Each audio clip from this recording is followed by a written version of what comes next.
Attorney Ferdy, maraming salamat. And of course, isa to sa mga, lahat ng kasama natin ito, mga aktibong kumikilos tungkol dito sa corruption na nangyari dito sa ating bansa.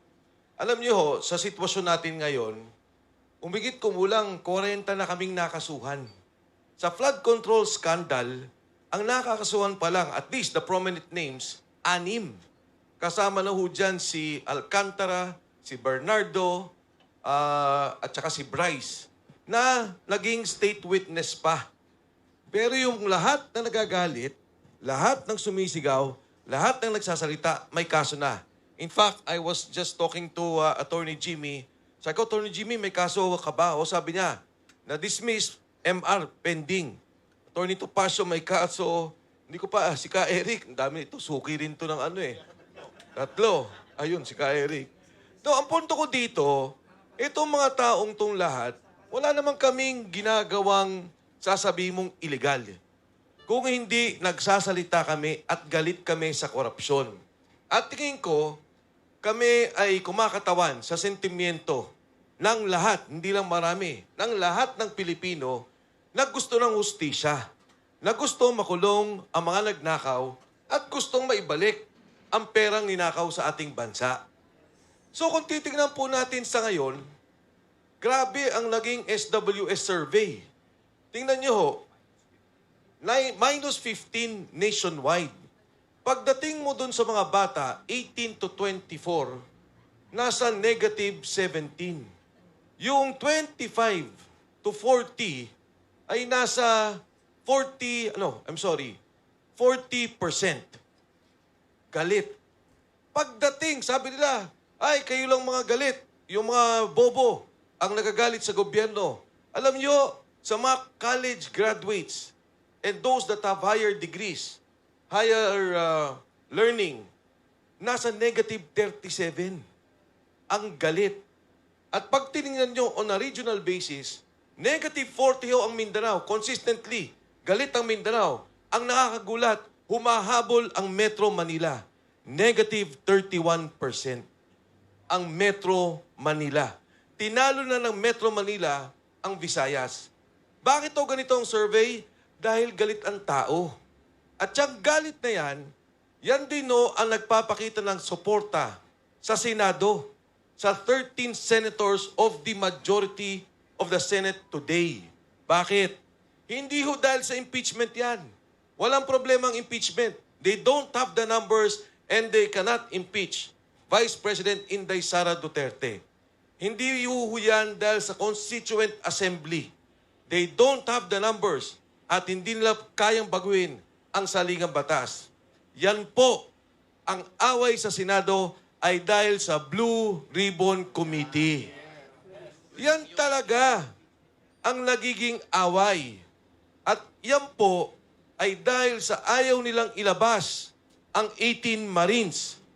Yung sinasabing delivery 3 times a week, minimum 500 million. Maximum 4 billion pesos. Huwag na natin isipin yung maximum 1 billion per delivery na lang. Sa isang buwan, 12 billion pesos ang nawawalang pondo ng ating at ninakaw sa kaban ng ating bansa.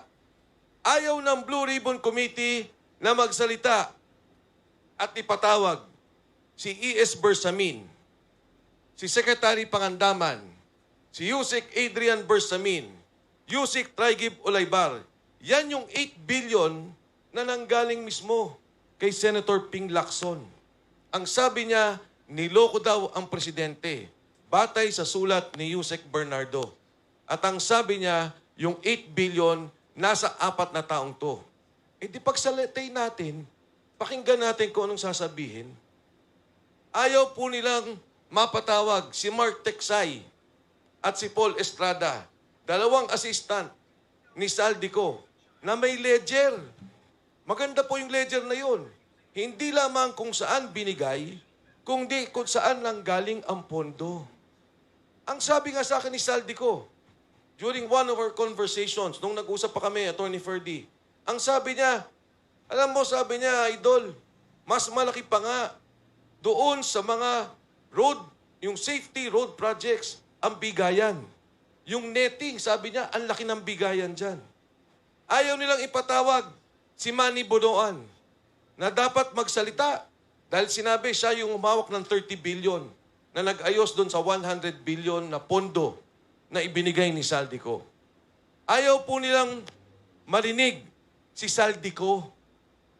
Pag si Saldico pinayagan ng Blue Ribbon na magsalita under Zoom, magiging opisyal lahat ng sasabihin niya tungkol sa pondo. At higit sa lahat, ayaw po nilang ipatawag si Speaker Martin Romualdez. Ngayong araw lang naglabas ng statement yung kanyang abogado, si Attorney Atienza. Ang sinasabi, wala daw silang relasyon sa budget. He is the Speaker of the House. There is no direct function governing the budget in terms of approval and execution. Di pakinggan po natin, pagsalitain natin, di ba ang sabi ni Saldico, yung tamarind na bahay niya, amoy pera na. Dahil yung ilalam nun ay puro pera. Anong sabi ni Speaker Martin Romualdez? Pag ako pinilit nyo, magsasalita ako. Di ba yung palang admission na may alam siya? Yun nga hong sila i-esbersamin, Secretary Pangandaman, na magsalita si Saldico. Biglang nag-resign. Yan ang ayaw nila sa Senado. Ang Blue Ribbon Committee hearing. Ngayon bakit natin tinutulungan ang majority group na sinasabi lang gusto natin ng virtual voting? Kasi naman kakasuhan nila. Sino-sinong gusto nilang kasuhan? Jinggoy Estrada, Chis Escudero, Joel Villanueva. May 2 kaso pa kay Villar, pero ito yung 3 pending for plunder. May 2 kaso sa ICC, Senator De La Rosa and Senator Bongo. Kasi pagka pumayag sa virtual voting, hindi nila makukuha ang liderato. At matutuloy ang Blue Ribbon Committee hearing. Kahit na umaaresto yung 5 yan, hindi nila ma-impeach si Vice President Inday Sara Duterte because they still need 16 votes. So no connection pag inaresto. But with a majority, they can now change the leadership of the Senate. At kukunin ulit nila ang Blue Ribbon Committee hearing at patatahimikin ulit nila, hindi malalaman ng taong bayan ang katotohanan sa pagnanakaw sa ating bansa. Ngayon kami ngayon ni Senator Marcoleta biglang nagkakaso. Plunder, non-bailable. Pag hinuli kami, ang bilis.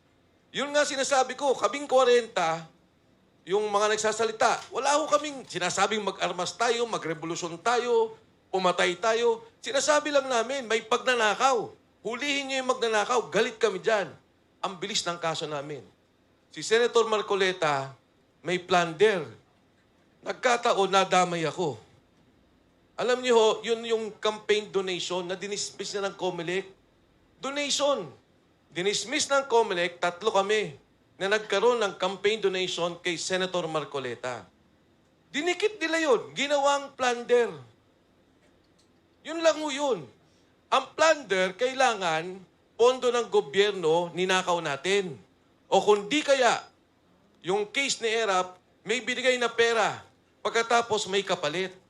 Wala namang kapalit. Wala namang hiningi. Nung ibinigay at tinulungan si Senator Marcoleta, ang standing niya sa survey, number 23. Hindi mo nga alam na mananalo si Senator Marcoleta. Ngayon, kinakasuhan kami at pinapabilis ang kaso. Ang sabi ko nga, kung may nagawa akong pagkakamali, kumain ako ng hopya sa opisina ni Senator Marcoleta. Yun ang kapalit. Pero yung hopya ni Marcoleta, hindi naman siya may-ari. Regalo din sa opisina niya ata yun.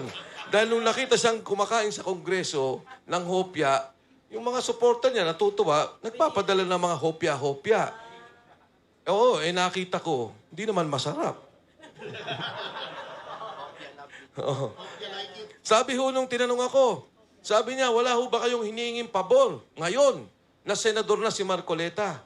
Sabi ko kahit na nagkakapi kami, o kumain kami sa labas, hindi bumubunot si Senator Marcoleta. Ako pa rin ang nagbabayad ng kape naming dalawa.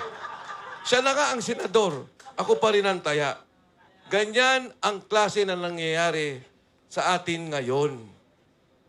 Ang sabi nga noong una, silent martial law. Pero ang katotohanan ho, ang mas tamang term daw ay undeclared martial law. Kaya ho kayo na nandito ngayon, yung mga vloggers, damay na rin kayong lahat. Alam niyo yan, winarningan na kayo ng NBI. Ha? Ayan, magkakasakasama na tayo. 40 ho ngayon ang kinasuhan. Dito sa aking kaliwa, sa aking kanan, may mga kaso to. At wala kaming naging kasalanan kung di ilabas lang ang sentimento ng ating bansa. Ilabas ang sentimento ng taong bayan.